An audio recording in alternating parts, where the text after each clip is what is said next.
Republicans are so divided. In a statement, he said, "It's necessary to pick a candidate that can unite them." The announcement by the California Republican came as a shock to his colleagues, who say that McCarthy was an obvious choice. John Boehner has agreed to remain on as House Speaker until a replacement is found. Officials have identified the man that died in a small plane crash on Tuesday evening. 61-year-old John Prickett of Double Oak, Texas, was killed when his plane crashed near Chadron, Nebraska. He was traveling from Chadron to Alliance to meet with family. No one else was injured, as Prickett was the only person on the plane. The U.S. airman that had helped stop the French train attack in August was stabbed last night in Sacramento. Spencer Stone is being treated at a hospital in the area and is in stable condition. According to an Air Force spokesperson, additional details are limited, but the case is being handled by local law enforcement officials. We've got another hero story for you. The Army veteran injured while trying to save lives during the Umpqua Community College shooting is out of the hospital. Chris Mintz was shot 7 times trying to stop the shooter. The 30-year-old left Mercy Medical Center today, a week after the shooting. 9 people died in that Umpqua Community College attack. The shooter killed himself after he was shot by police.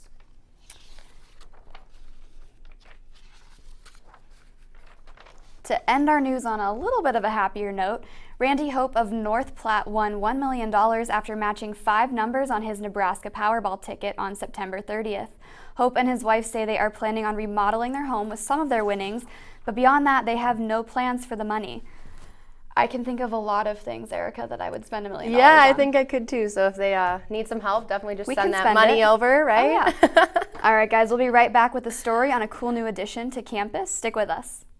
Hey guys, it's Drew from CC Underground. If you're on campus over the next week, be sure to look out for me because you will have a chance to be on TV for some on-the-spot trivia. Sort of something like this. What sport was recently removed from the 2016 Olympics? Chess. I've got no idea. I don't know. Is it like curling? Okay. We'll see you next Thursday at 5 o'clock. You don't want to miss this.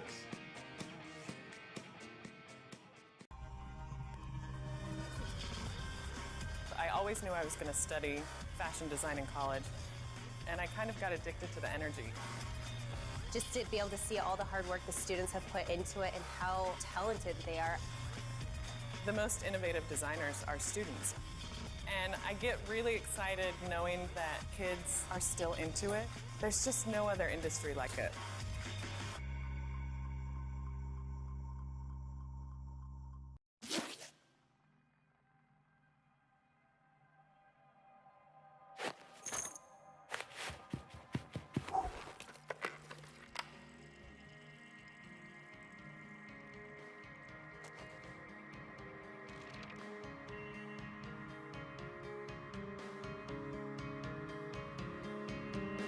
I'm Prince Mukamara, and I'm urging you to go to collegeboundnebraska.com to see if you qualify.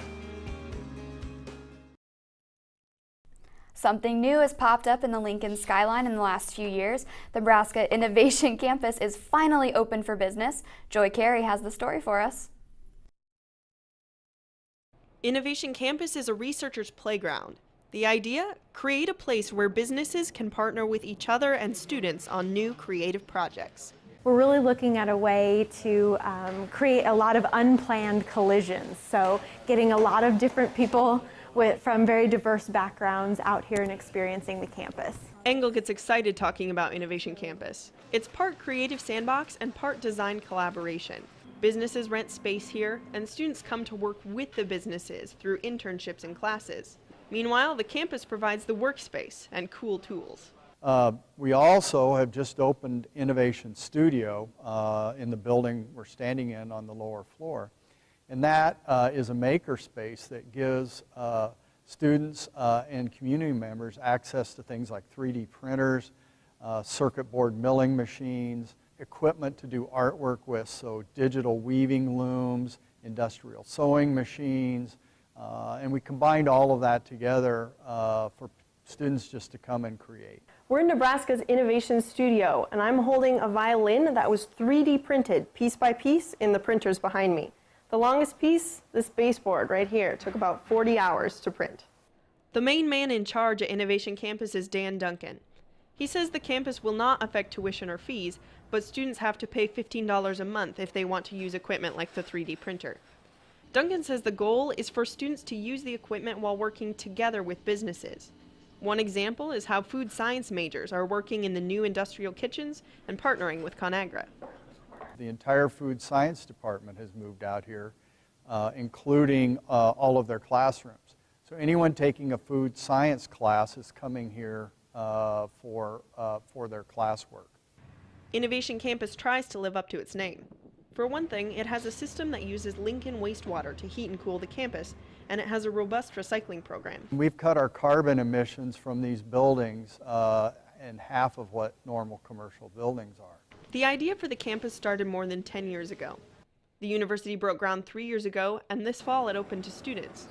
Today, Innovation Campus is having its grand opening to celebrate 372,000 feet of finished buildings. But Duncan says the public will have to wait for the final product. A lot of people don't understand how long it takes to build these buildings. We've got 380,000 square feet constructed out here, and we broke ground a little less than 3 years ago. So from a construction standpoint, we've been moving at lightning speed, but people hear about Innovation Campus and we have the potential to go to 2.2 million square feet, and they say, well, when is it going to be done? And the plan is it will be done in 25 years. In the meantime, Kate Engel is working to get the Lincoln community involved with activities and projects already underway. We really have had a wonderful response to the campus and to any events or programs that we have out here. So right now, folks they are coming out to see what's happening. Wow, that seems like it's a long time coming and it looks really cool. They had a lot of cool stuff out there. A couple of the reporters went out and took a look around, got a tour. A lot of cool things going on. It seems like it. So most people know where it is, but for those maybe who've been living under a rock, where exactly is Innovation Campus and how can you get there? Well, Innovation Campus is on the old State Fairgrounds, north of City Campus by the Devaney Center.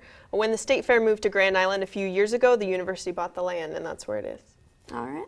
And will there be buses taking students there for classes? Yeah, it's like the same between City Campus and East Campus. There's a shuttle. Now there's a new route that goes to Innovation Campus. All right. And I did hear something about meters, parking meters. You can't pay with cash. Is that right? Yeah, that's correct. You have to pay on an app through your smartphone. Just another way of innovation. Very innovative. Thanks, Joy. You're welcome. Wow, that is such a cool thing we have right here on campus. Thanks, Joy and Bailey. It's time now for our series on student rights and what students need to know and be aware of. This week, reporter JC John looks at sexual assault. As a student at the University of Nebraska, there are certain rights to which you are entitled. This week's feature highlights your rights about sexual assault. Right here on the University of Nebraska's campus, between the library and the Union, sits the Canfield Administration Building, home to Title IX Coordinator Susan Foster.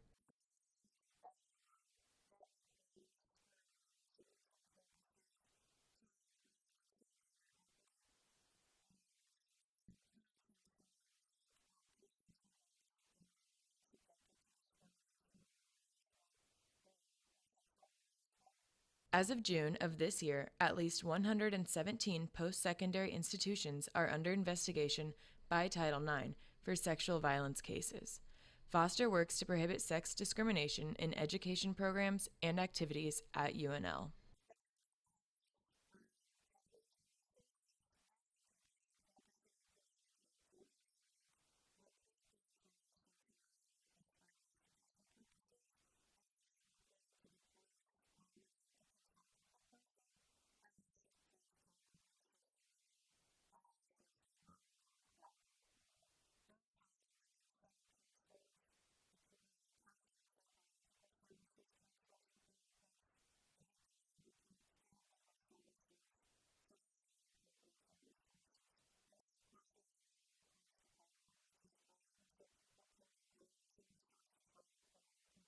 The University Police Department is also an asset for students who have been a victim of sexual violence.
All of this comes on the heels of a sexual assault that was reported at a dorm on campus just a few weeks ago, the second reported case this year. Since then, UNL has taken steps to prevent sexual assault, including requiring students to complete an online program geared toward understanding and preventing sexual misconduct.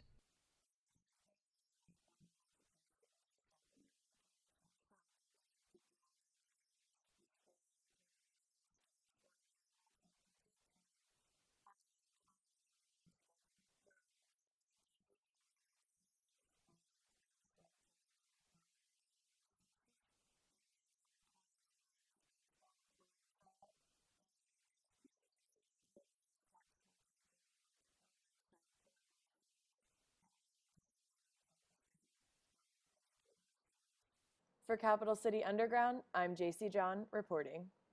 As a student at the Thanks, JC. Our next piece in 2 weeks will take a look at different health services that all students have access to. Now let's take a look at the weather and see just how long this sunny weather will last.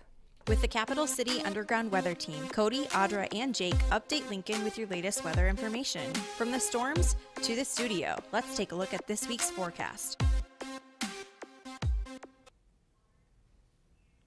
Hey guys, it's Jake with your Capital City Underground weather forecast. It was another warm October day here in Lincoln, Nebraska with high topping out around 82 degrees. Currently we have a temp of 78 degrees. It's partly cloudy with winds out of the northwest at 10 to 15 miles per hour.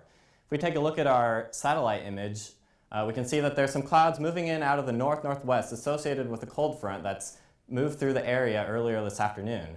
This is ushering in cooler temps and winds out of the north-northwest.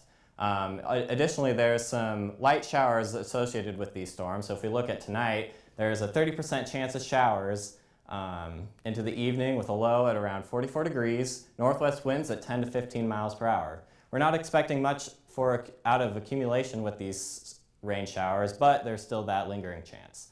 Now looking into tomorrow, we have high sitting at around 67, so it's a little bit more seasonal. Not as much in terms of the warm temperatures we've been seeing this past couple of days. It's going to be sunny with winds out of the north again at 5 to 10 miles per hour.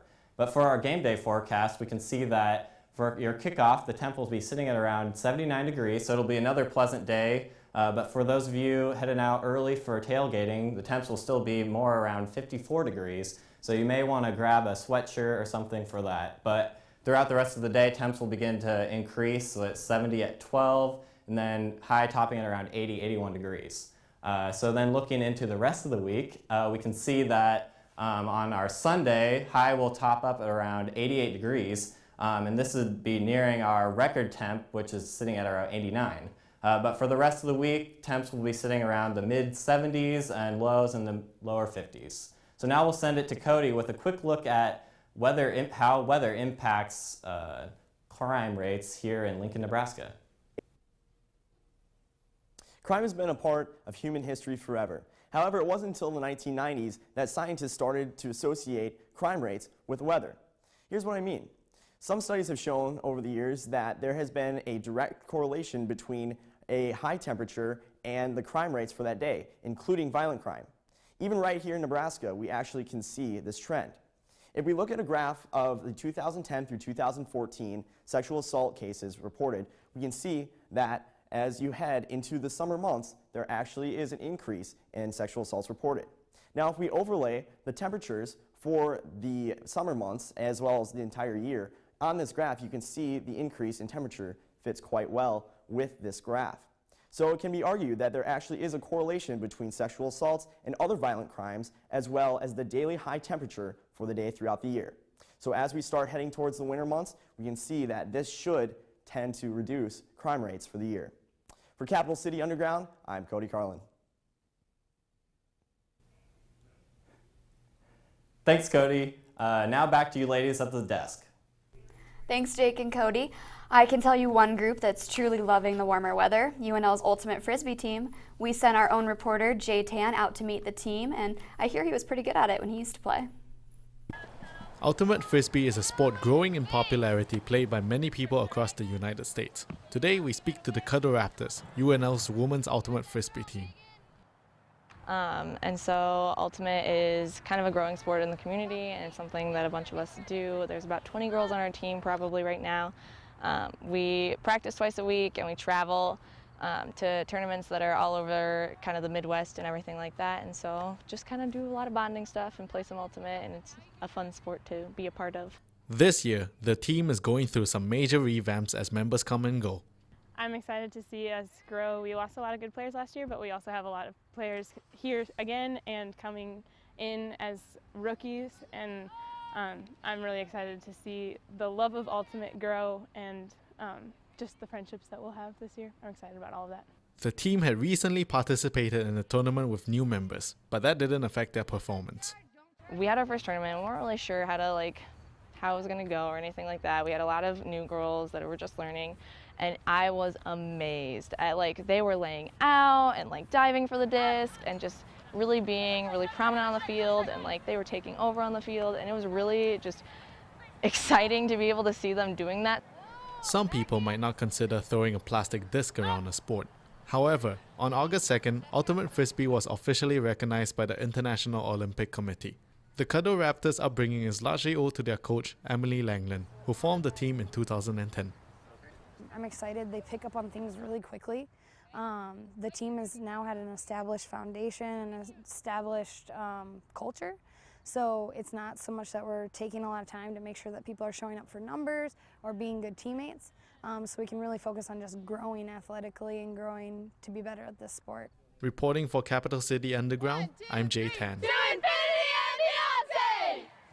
That's really cool. Erica, do you know how to throw a Frisbee? Yes, I do know how to throw a Frisbee. It's all in the wrist, right? It is all in the wrist. Those girls are a lot better than I am, though. Yeah, so. I think we could use a little more practice. Well, it hasn't happened yet, but the Cubs are one step closer to pulling off what was predicted in the 1989 movie Back to the Future 2. Marty McFly and Doc Brown time traveled to 2015 and confirmed a Cubs World Series win. Let's take a look. Wait a minute. Cubs win World Series against Miami? Yeah, it's something, huh? Who would have thought? 100 to 1 shot. I wish I could go back to the beginning of the season, put some money on the Cubs. Last night, the Chicago Cubs defeated the Pittsburgh Pirates 4-0, winning its first playoff game in 12 years. Wouldn't that be something if it actually happened? That like would be the pretty movie said? crazy. I wish we could actually put some money on Yeah, the Cubs. that would be nice.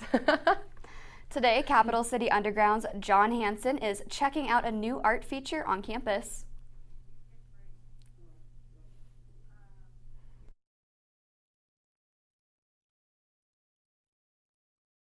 City Underground reporting live from the Nebraska Union. Currently at Love Library is a symposium focusing on social justice and how graphic design can impact social justice. I got a chance to speak with the two professors in charge of the symposium earlier today, Stacy Asher and Aaron Sutherland. Stacy, Aaron, what is the main goal behind your social justice symposium that is currently displayed at Love Library? I think one of the main outcomes for the symposium was to examine the role of graphic design in creating social change. We really wanted our students to recognize the power that design has over shaping message, changing behavior, raising awareness. All right, that's really powerful. Thank you both very much for putting on the symposium and sharing this with everyone else on campus. Thank you very much. Stacy. A second part of the symposium is also currently on display at the Sheldon Art Gallery. Back to you at the studio. Thanks for that, John. The 2006 Rock and Roll Hall of Fame nominations are out. 2016, you're right. 2016 nominations. Nominees include Janet Jackson, 9 Inch Nails, and a new rap group named NWA. Other nominees include Chicago, Cheap Trick, Deep Purple, The Cars, The Smiths, and Yes. I don't know hardly any of those. None of them? Oh, I'm sorry. Okay, but just for you, Erica, we decided we are going to play a little classic rock music. So, we're going to do we're going to send you to our music spot right now. So just stay tuned for that.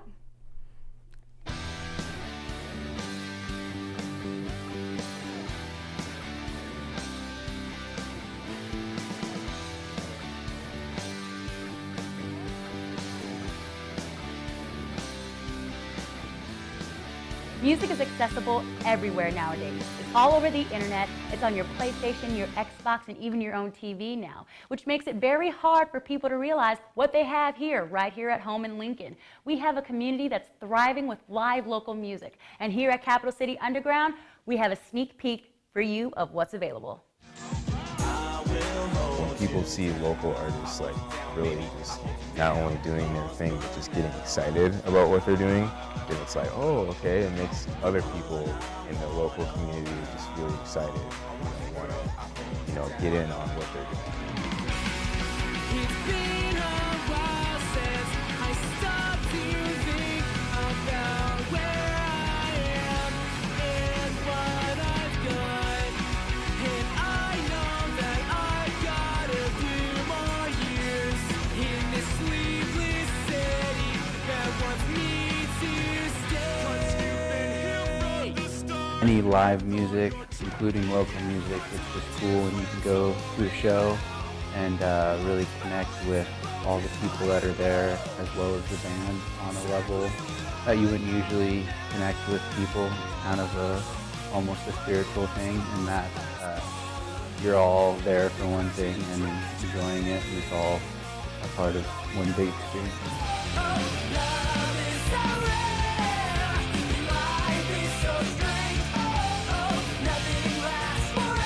I think you can see it in most all local bands that play, like just the passion they have for it and like the emotion on their faces and their body movements when they're playing. It just brings a whole different element to music than just hearing a song, It like makes you feel just like energized, and you can relate better to the music than if you were just listening to it through headphones.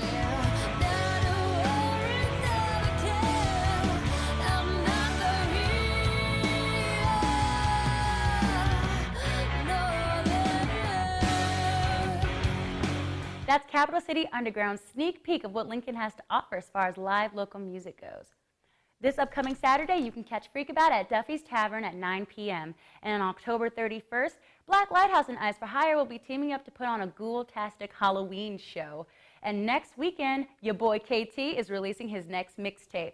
Stay tuned in the Capital City Underground for the latest on live local music. This is Brianne DeVos. Back to you in the studio. Okay, that was not quite the classic music I was thinking of, but maybe some future Rock and Roll Hall of Famers in that group. Possibly, yeah. But now, Erica, we will play for you a song from Chicago. That's your group? Yeah, it is, yeah. Hopefully sending good vibes to you guys. Hey, thanks, Bailey. We hope to see you guys back here next week, same time, same place. Thanks for watching. Have a good weekend.